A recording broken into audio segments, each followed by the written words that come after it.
Hi, thank you very much for making the time to join us for this roundtable discussion on sustainability.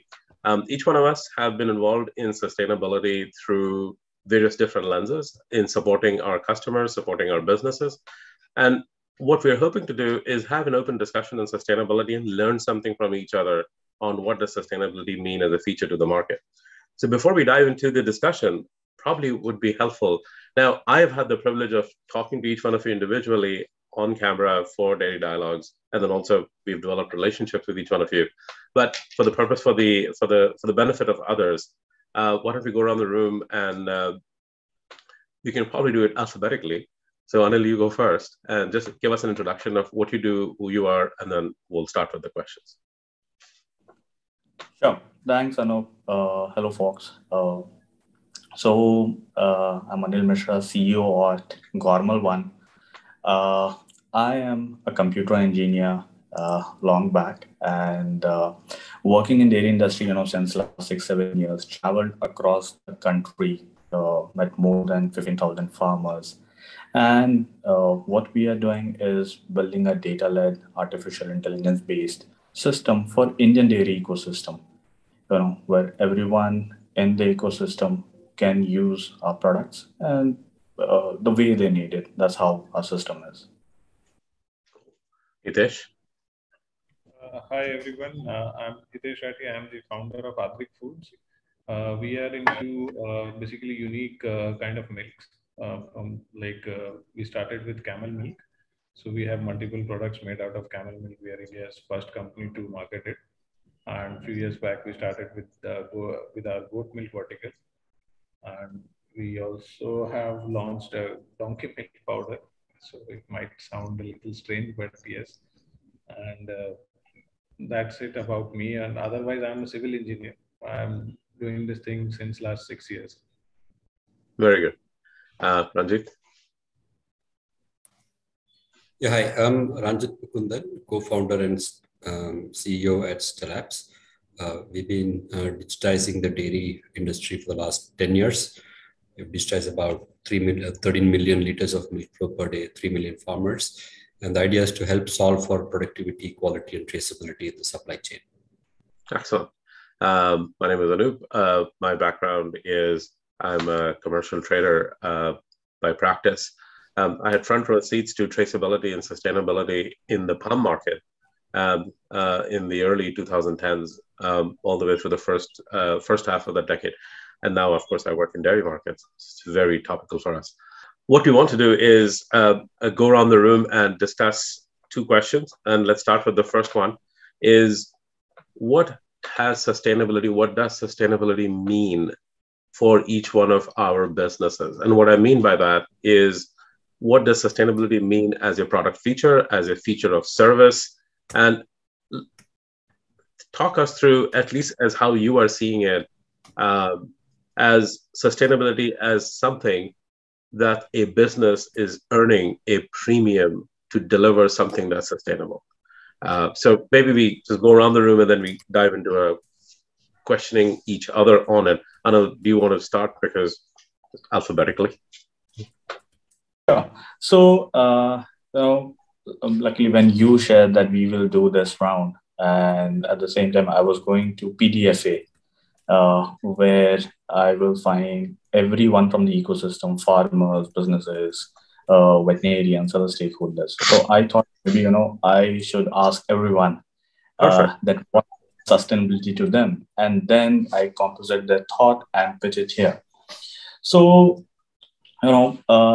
when we talk about sustainability, it's a very wide thing. It has a lot of components. So we're talking about the sustainability of the ecosystem. And when we are working in dairy, the primary of sustainability is livelihood. There are many farmers involved in the ecosystem where we all are working. And, when we write the vision and mission of our product and organization, we always write something farmer-centric. So this becomes, the livelihood becomes, the first thing where everyone should focusing on, and which is directly proportional to the cattle welfare. So if there is no cattle welfare, no quality cattle, there is no milk. And That's how that's how the whole ecosystem works. Country is diverse, the requirement changes. So I see sustainability mainly, majorly on three pillars. Number one is knowledge, knowledge for everyone in the ecosystem. Number two is transparency, as much as transparency we can give it to everyone in the ecosystem. And number three remains the traceability. So the ecosystem has a lot of product. When you talk about traceability, you want to, yeah, as you shared, Anup, the customers want to know, where the product is coming from. Perfect. And so Hitesh, will move to you. What does sustainability mean to somebody like you who manages, collects camel milk, goat milk, donkey milk, products out of that and markets it? The way we see it is you're sustainable right from the inception. But walk us through how you've thought about it and how your customers are related to you about that. So I think sustainability is all about win-win situations. Be for all the stakeholders, be it the farmers, be it the entrepreneurs, or be like someone, for even our customers. They should also get the right product at the right price, right quality of service. That is, in a nutshell, sustainability is. And if there can be many angles to it. Say, for example, if somebody is running a business, so obviously the unit economics should be positive. You cannot, you don't have the funding sources and you are spending like crazy. So that I find very, a little unsustainable sort of thing. And maybe say, for example, if I talk in context of traceability, so Yeah. I think that today's customer, as Anil said, he wants to know like where this is coming from, whether these people who are marketing this product, they are exploiting the animals, they're exploiting their manpower, they are trying to get something extra out of the system, they're cheating or something like that. That kind of traceability a customer also wants. And that nowadays people are more into farm to fork model, like how you are treating your animals. For example, what is the health condition of that particular animal? What about vaccinations? What about because the customer is so much informed nowadays, like is your milk tested for example, this listeria monocytogenes? Not many people are aware of this thing, but people are gradually getting to know these all minute details. So we need to be prepared for that, and where the milk is coming from, how we are keeping it, what was the the cycle of the milk, whether it is something which was collected 15 days back and now it is coming to me, or whatever it is, I need to know that. So that is the sustainable from all point of view. And one important thing which I want to add, camel as an animal, it's a very sustainable animal. If I just talk about that particular animal, because it takes less fodder, less water, it emits less CO2, and it is relatively more capable of living in harsher conditions compared to other cattle. I find that animal itself a very kind of a sustainable animal. Correct. Well, I suppose all animals initially were very sustainable to begin with. It's just that what have humans done, to change the eco cycle of it. Ranjit, that sets up wonderfully for the work that you have been doing. So talk us through, you have a very mature, very good, I would say, commercial sense of what sustainability means to your customers, means to products they sell, and then how you related with that. Yeah, so the first part of that response is going to be very traditional. So for us, sustainability goes back to the 101, which is how do I improve yield, at the farms, right? We are working in a market where the farmers are very smallholder farmers. The yields are not that great. And as Hitesh mentioned, to have a win-win kind of an approach, we need to be able to shift in your entrepreneur level. Why should you look at a farmer as a farmer? Why are we not looking at a farmer as an MSME, right? So that he can avail the right loans at the right time. Farmer graduates to a level where he has of 3 animals, 5 animals, or 10 animals. he more qualifies to be viewed as an MSME than a farmer, and hence he has to avail all the formal credit that's available to an MSME, all the government SOPs that are available, not just as a farmer, but also able to tap into as an MSME. So one is obviously, how do I improve yield? The second is tied to the first one, a financial inclusion piece.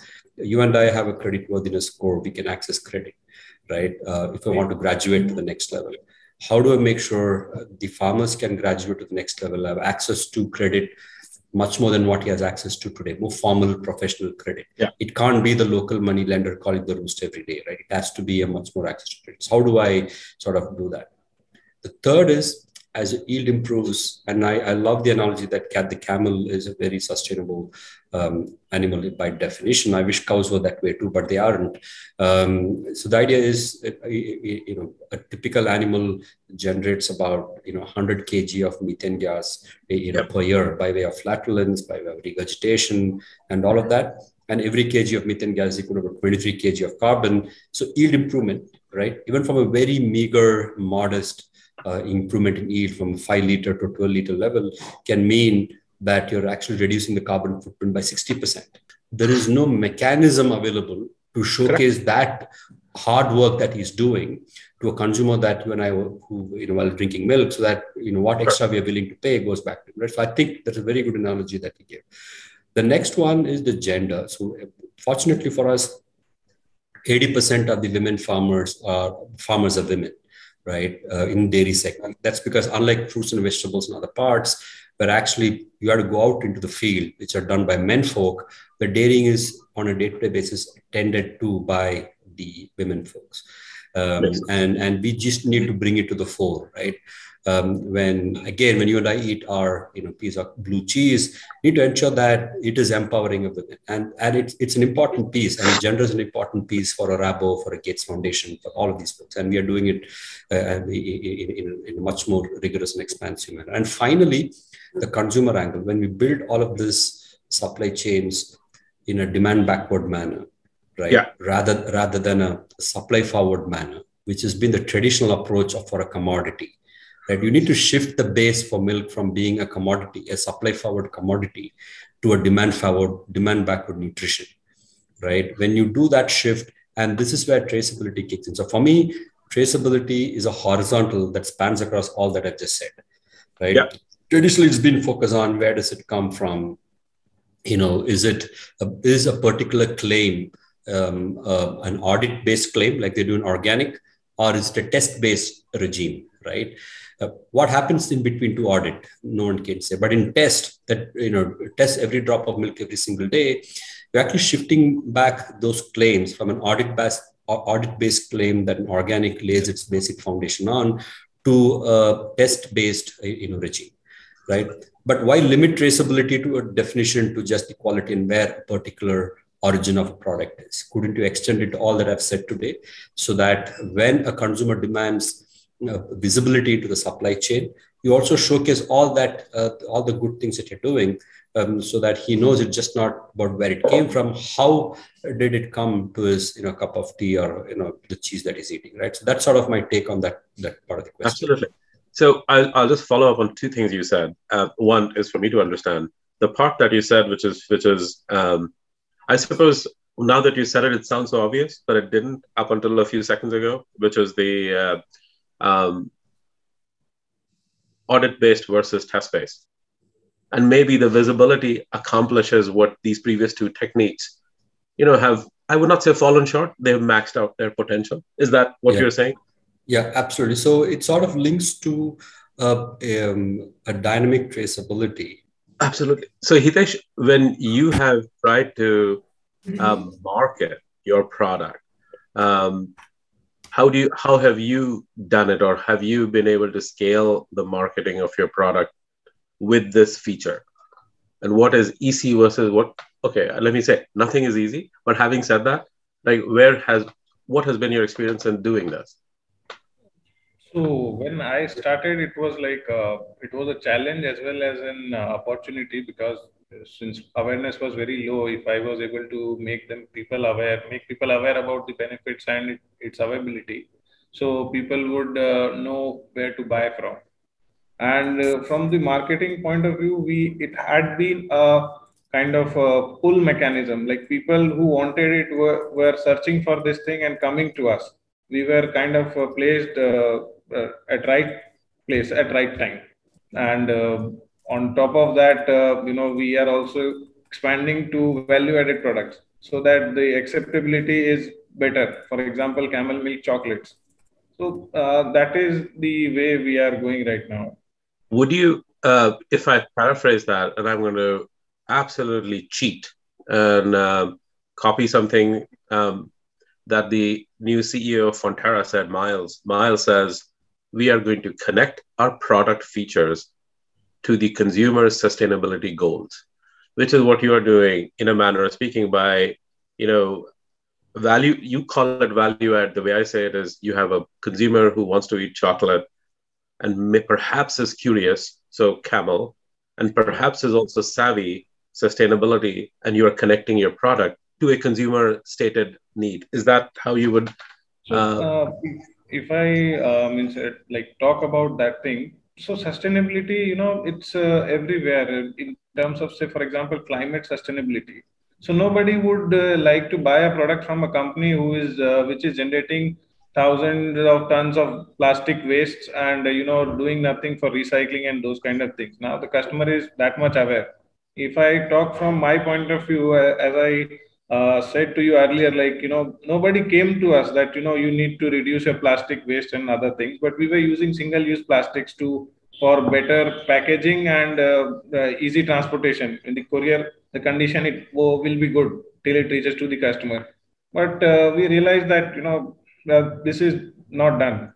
Even from a smaller company's point of view, we know that it will give a bad impression. First impression will be bad if a customer is receiving that product from courier after 2 days, 3 days. But I said, it's okay. It's okay, but we need to remove these single-use plastics. PET bottles still can be recycled, not the single-use one. So it was a conscious decision we took as a company. Nobody asked us to do that. And gradually we removed it from all our products. Sometimes we do face, negative reviews that dabba aisa aa gaya, waisa aa gaya types. But it is okay. We have to live with that. We cannot satisfy 100% of the people. Yeah. That is how we try to do it. So, Anil, I want to circle back to exactly where you started, and I think common between you and Ranjith as well. So sustainability, the way we have related to sustainability goes back to my days as a merchant, trading merchant, which in this crowd, I can say it's like being a banya. Now, what's interesting about that is sustainability is rinse and repeat.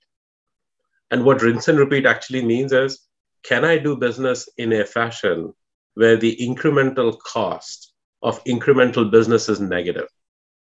Why? Because I know how to do it so well. You add more volume to it, and I should be able to do more volume. So the incremental margin is coming back into the balance sheet or the book. And you started by talking about the heat loss. And then Ranjith had a phenomenal way of backing into it and saying, yield and efficiency. So when you said heat loss, I wrote down yield, and then Ranjith, came and mentioned that. Now, that is, I think, where data and engineering is playing a massive role in it. So give us a little peep into, Anil, you start, and then we'll come to Ranjith as well, is what is the level of awareness? I'm sure big organizations are aware. Sometimes I feel they're not as aware as we think we give them credit for.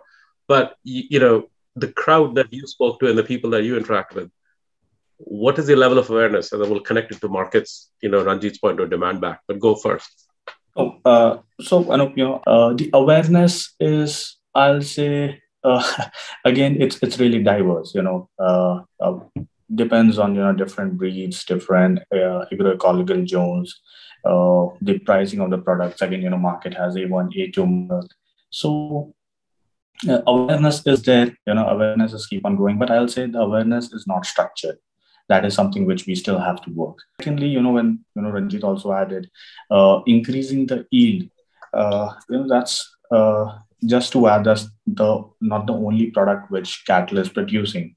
Cattle, when a farmer is generating, on an average 50 to 60,000 rupees of milk every year, it is also giving one calf, which values at least 20,000, which is equivalent to the profitability of milk. If it is 60,000, the profit will be somewhere at 20,000. So this leads to a proper nutrition plan, a proper health plan. That is where that 20,000 profitability is, and that is where you said the incremental cost will go negative because we have a better breed. And I feel that's a responsibility of all of us in the ecosystem, to bring that awareness and on all the aspects. And I see, when I, from a non-dairy background, I see it's not too hard. We if if we have a route plan, we can all as a team, the whole ecosystem as a team can deliver it. And whole ecosystem sustainable. That is where year to year the things will become, the impact, financial impact will come out and become positive. So Ranjith, you have had a lot of experiences and learnings, and what you and I were chatting the first time when we chatted was one bucket of milk. Now you've had that interaction with the farmer, or you've used technology to interact with the farmer for that 1 minute or half a minute that they would come in and dump their milk, and you would test, right? I mean, that was your interaction. You were talking about using that interaction as an education and awareness create. What is your learnings from that? So what he's saying is efficiency is different for different configurations. Let's just call configs as farmers. However, the concept of efficiency is not different, right? I mean, we're trying to get more. We're trying to reduce wastage. We're not even saying we're trying to get more. If you reduce wastage, automatically, the output increases in some shape or form. So walk us through what was your learnings, what worked, what did not work, and how did, just go for it. Yeah. So for us, milk is an interesting area where the farmers walk up to an extension point rather than an extension officer walks up to a farm, right? And that's the reason why some of our milk collection centers are called MUMAC extension points rather than as MUMAC milk collection centers. So the interesting part is, unlike fruits and vegetables, milk is a daily velocity product, right? It's every day, twice a day, you have the touch time with the farmers. You could sort of use the footfalls and the eyeballs that you get from the farmers to drive home specific advisories. It's going to be too expensive. You spoke about efficiency for rendering those extension services to the farmers. All of those extensions every day, twice a day at the farmer's doorstep. Just imagine an extension officer go to the farmer's house every single day, every farmer, twice a day. That's going to be far too expensive, right? But luckily, here you have a case where the farmer actually walks up to an extension point and you can actually render some of those extension services, and hence it becomes much more efficient. And why is this important? The farmer has been doing farming in a very traditional way for year after year after year for generations, right? And if you go with your clever piece of advice on how to improve yield, he would say, look, I've been doing it from my grandfather's days, and then I probably don't need advice from you.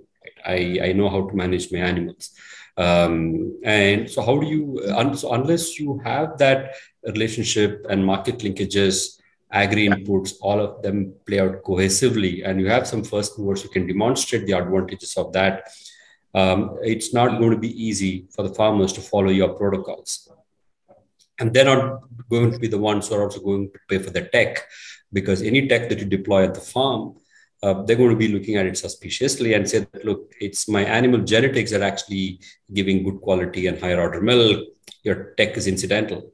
We might think otherwise, right? But then they're the ones because we are developing the tech, so we think it's our genealogy of our tech that makes a difference. Not the exactly. animal. And some of us, you come from a tech background, are used to selling this tech, right? To an AT&T or to a British Telecom or to an Apple, and we think they value tech, so will a farmer. But it's a B2F rural farming space works differently.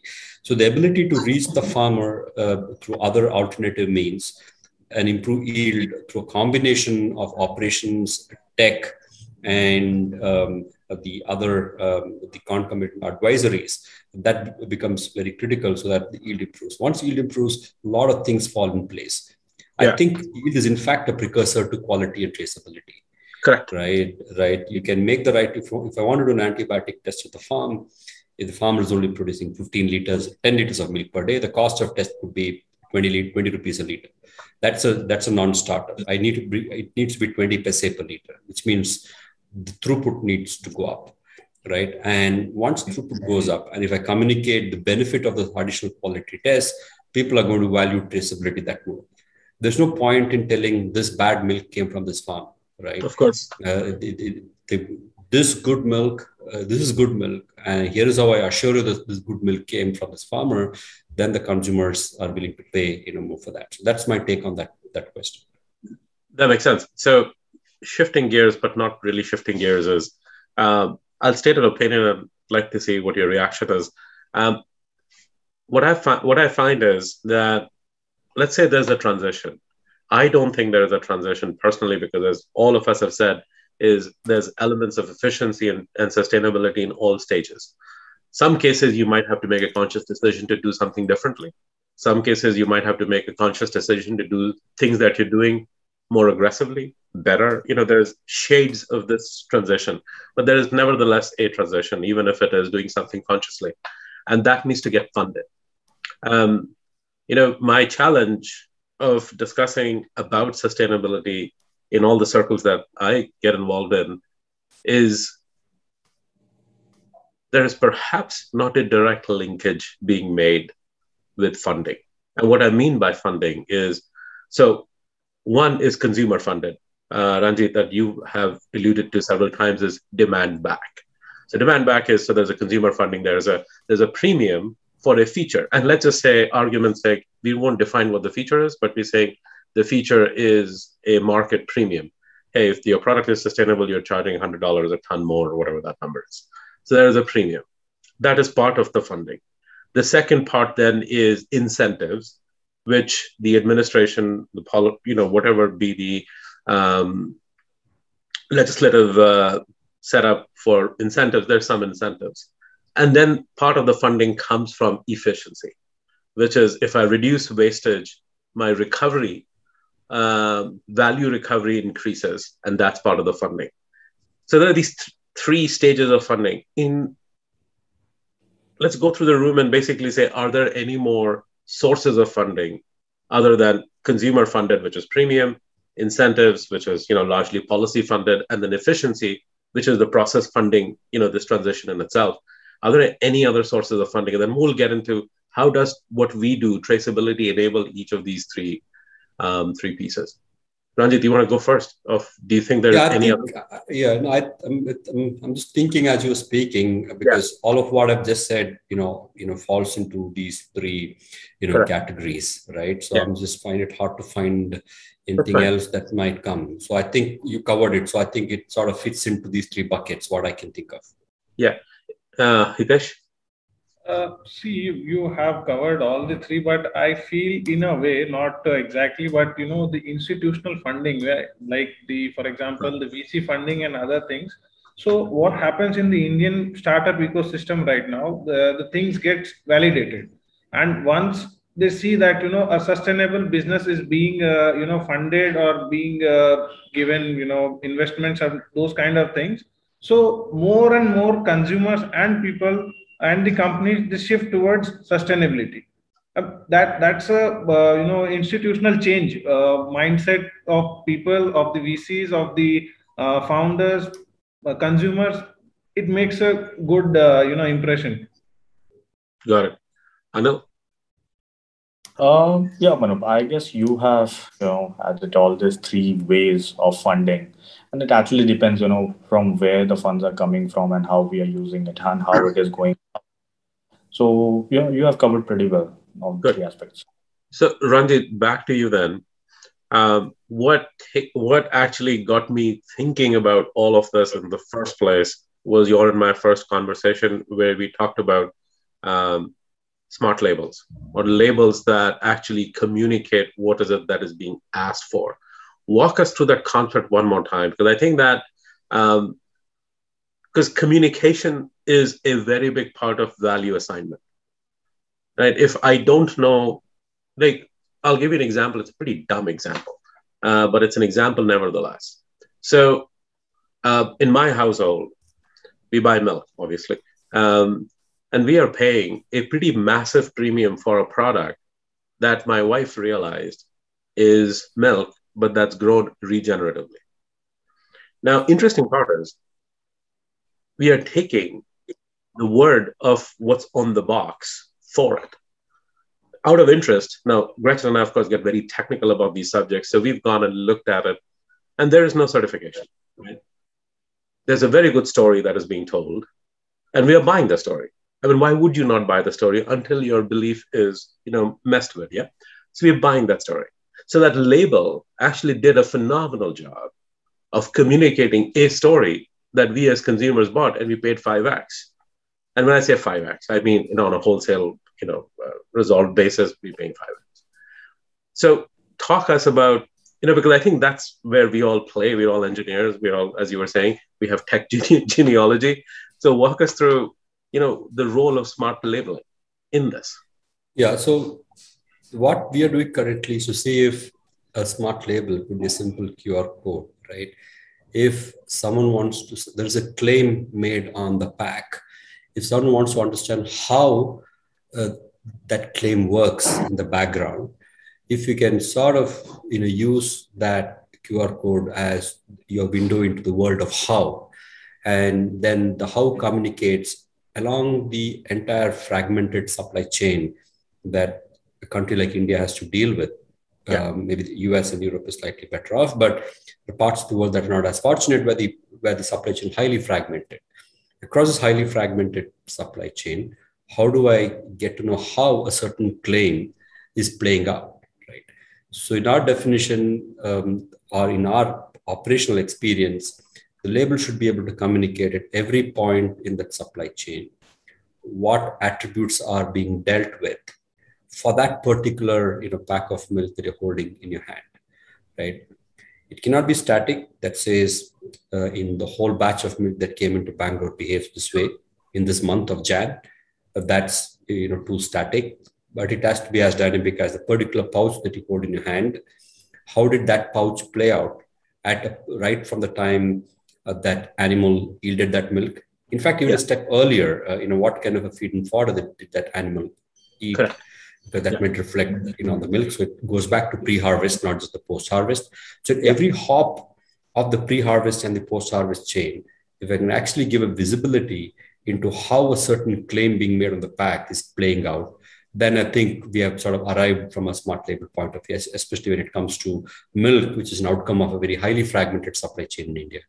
Sure. And I think what you're also saying, as you were saying, I was visualizing is that, and the incentive for each participant of that chain because they have to enable the visibility, right? I mean, otherwise we have back to our audit story, we'll put audit into it, which is absolutely the wrong.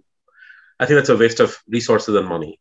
You can rather take that money and fund, this visibility. So I think it's the premium of what the label earns creates the incentive for the participant to enable that visibility. Exactly. Right. Ranjith, something also which is interesting between all the three of you is in the last 18 months or so, I've interacted a lot with, the Indian supply chain. And I would not say conclusion, one initial assessment I've come up with is that, as you had said, India is very fragmented. Maybe US and Europe is different. I'll be wrong, but let me say it. I don't think it is. I think what we will find is there is let's say the India model is a small holding, very distributed model. Let's just say we call it the India model, but actually if you remove the word India, it's a small holding, fragmented, distributed model. And we will find that in every supply chain, right? So I have a very dear friend in Vermont. She has 6 cows and she produces a product, right? Okay, so 6 cow home creamery to the grocery store is probably a very common model you have in India. You probably have that in Africa as well, right? So that's that model. Then we have the large farm, industrial size. In a different product we are launching, we call it industrial calories. And what we're really saying industrial calories is you have scale. Scale is efficiency. You're able to extract out nutrition, package it, and deliver it in size where it's needed. So the proximity game. If you start thinking like that, which practices that you are you're managing in India, I think if we do it right in India, I think that practice gets exported really well, because you are going to do that at a very low cost footprint. Yeah, and making the unit economics work in Indian context, right? If you can make it work in Chandoli district of Eastern UP, right, then you potentially can make it work wherever you have the smallholder farmer footprint. And as you rightly said, although it's predominantly an Indian feature, but it's not exclusively an Indian feature, right? So we were also incubated in France, right, in Normandy, just across the English Channel. That's right. And none other than the French government itself. They have a business France, which is part of the government. So they asked us, can you replicate this blueprint in Europe using Normandy as a front? Because we do have smallholder farmers, but the definition of smallholder farmers is slightly bigger than Indian smallholder farmers, but in European context, that's still small, right? So if we are able to ensure that at every point of input and output of the pre-harvest and post-harvest, if you're able to latch on to the right parameters could be with respect to yield, with respect to animal health, with respect to a bunch of parameters that Hitesh mentioned, like vaccinations. If those parameters can be brought on to a cloud-like architecture, right, which makes the costs more amortizable across multiple points of presence, right, and crack the problem at be it the hardware that you need to deploy, be it the operational expertise that you need to throw at the problem, be it all the data science and AI ML that you need to throw at the problem. If you're able to do it in a way that at every point of input and output, do the right measurements, right, log it, and then send out actionable insights to all the right stakeholders, right? It almost works like a RACI in a matrix, right? Who's responsible, is accountable. Consumers need to be just informed, right? Because they love to be informed given the visibility index in the supply chain. But there are people across the supply chain who will be responsible, accountable, right? There are people who I need to consult. These are typically the regulatory folks who I need to consult. Hey, this is what's happening. Does it satisfy your regulatory norms, right? So if I'm able to actually do this sort of a framework that sort of can work at scale in Indian context, then I think then we have a game on our hands where this blueprint can then be replicated in majority of the smallholder farmer setup. Absolutely. So what we're saying is that, look, efficiency, transparency, traceability, I'll club them all together. So efficiency and traceability are primarily enablers of sustainability. And what we're also saying in there is the features that the consumer and whoever else is the stakeholder relates to in terms of sustainability, those features will continue to evolve. Or maybe they may continue to evolve, they may remain the same, we have no idea. However, if you have these two things enabled in your business, efficiency and traceability, you can then adapt the information you're surfacing to whatever it is the change in the perception of sustainability. Do you think that's a valid statement? You see, I mean, we also have to look into one thing which, yes, you missed, is efficiency and traceability can only happen when there's the right knowledge reaching to every stakeholders. That is what we're trying to do with traceability, right? That is what Hitesh and Ranjith gave example. So that is something which is, funding both, efficiency. Efficiency will only lead to the more and more information, insights we have about our product, about our ecosystem, about where, our product is placed. Hitesh? So if I break down efficiency and traceability into simpler terms, it is quantity and quality, basically. Sure. Yeah.